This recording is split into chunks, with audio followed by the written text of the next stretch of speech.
Welcome back. This image was looking at Abydos in Egypt. Would have been called Agadoo in hieroglyphs. So the Jew may be mounted. I'm not sure what Ab is, although I know that's father in Hebrew.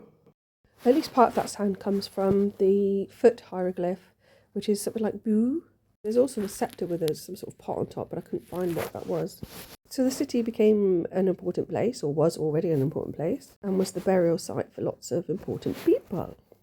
I don't know why I said it like that. What I kind of get from that image, it's like the lower half reminds me like of the left ventricle chamber of the heart, and then it's almost like something people are emerging from that. It's actually reminded me somehow of like a Shakespearean drama that's sort of been depicted sort of pictorially.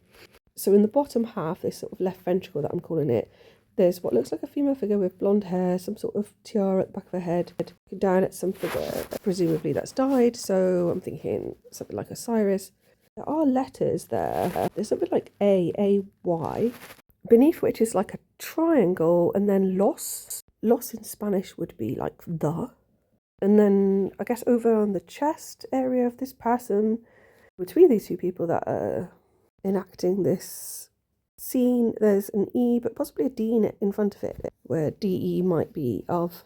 So I looked up AY in Hebrew, and it came up with something like Ahi, which can mean like where or whence, but also alas or woe, alas poor Yorick.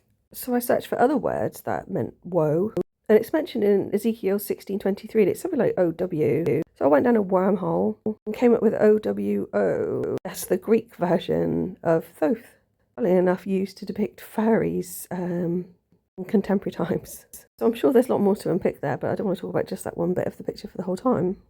At the top of the image, I see somebody wearing a crown that also looks a bit like a bed, which is very handy if you get tired a lot. I said before that the hieroglyph for coffin also looks like a bed, so this is possibly a reference to Christ. So bottom left, there's a figure over here, looks like a matchstick man with a sun on his head, someone to the left of that with goat's head, lots of other squiggles. I'm not too sure what the bit in the middle is, but that looks like some kind of animal, like a goat maybe, looking off to the right, with the head of a hobby horse next to it. When I turned it around, I saw some sort of figure here with a W in their chest, and to the left of that, this figure, whatever that is. And then upside down, it's like the back of a head, a nice little knotted plait, and some cute birds at the bottom. So based on that, I need to look more at Woe and Hamlet, or go and lay it out in the sunshine. Thanks for listening.